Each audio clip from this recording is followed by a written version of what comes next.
السلام علیکم رحمۃ اللہ جی. میں جری فیصل آباد سے محمد کامران عرض کر رہا ہوں. ساتھی بیٹھے ہوئے تھے. یہ میں one of the most prestigious wedding venues in Faisalabad میں سر گولڈن پام مارکیٹ. تو یہاں پہ میں حاضر ہوا تھا. کچھ تھوڑے سا سبمیشن ان کو دینا تھی.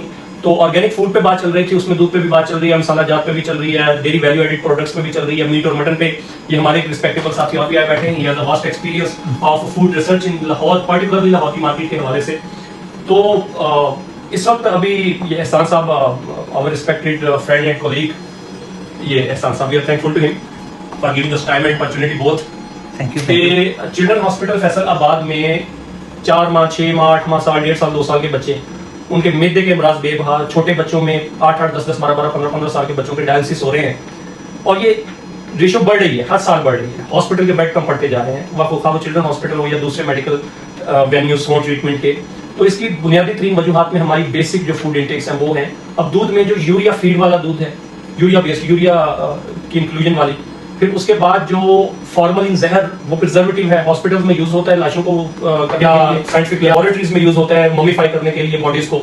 ہمارے یہاں پہ اس کو دودھ میں ڈال دیا جاتا ہے کہ بیکٹیریا فلوریشن نہ ہو اور دودھ خراب نہ ہو, وہ بیکٹیریا فلورش نہ کرے, فلورشنگ نہ ہو.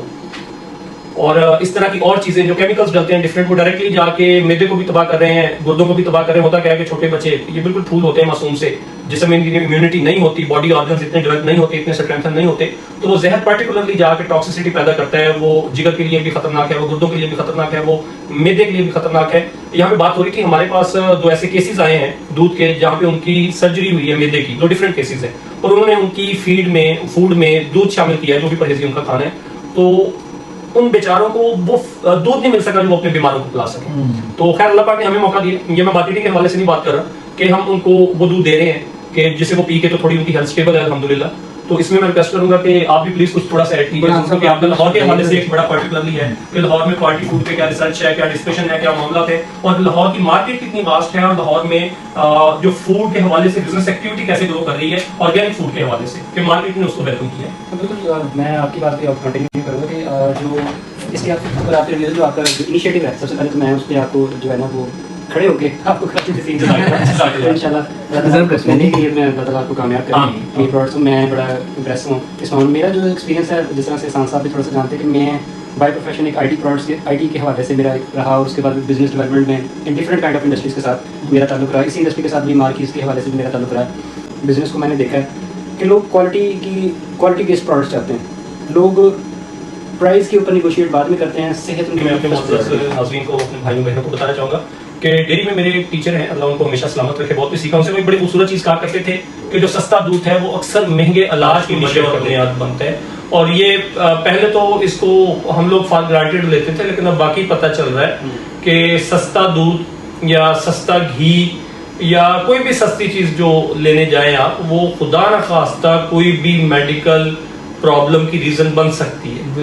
تو اس میں چیز میں ہمیں یہ دیکھنا چاہیے کہ ہم کوانٹیٹیو ہو کے چلتے ہیں, ہمیں کوالیٹیٹیو اگر ہم ہو کے چلیں تو وہ بھی ایک بہت اچھی چیز ہے. یا ایک اس کا تھوڑا سا روحانی پہلو دیکھ لیں تو ہم لوگ اللہ پاک سے دعا کرتے ہیں کہ یا اللہ ہمیں لمبی زندگی عطا فرما, اور بلا شبہ دراز عمر ایک بہت بڑی نعمت ہے, اللہ پاک کی بہت بڑی نعمت ہے.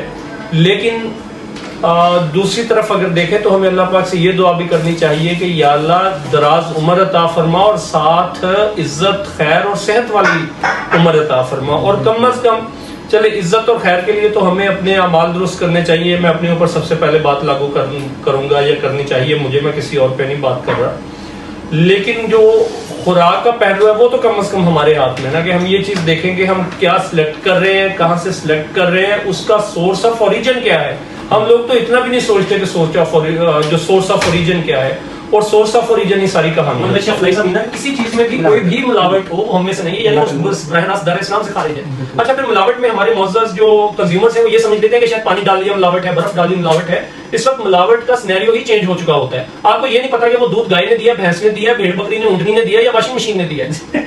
آپ فیصل آباد کی میں بات کرتا ہوں, آپ چنیو بازار, جھنڈ بازار چلے جائیں, خشک دودھ والی دکانوں کے آگے 2 چیزوں کے موٹر سائیکل کھڑے ہونے کا کیا تک بنتا ہے, کبھی کسی نے سوال نہیں کیا. آئس کریم بنانے والے خریدتے ہیں, ڈفرنٹ ڈیزرٹس بنانے والے خریدتے ہیں کہ اسکیمڈ ملک اور وے پاؤڈر, یہ باقی چیزوں کے را مٹیریل کا ایک لازمی حصہ ہے.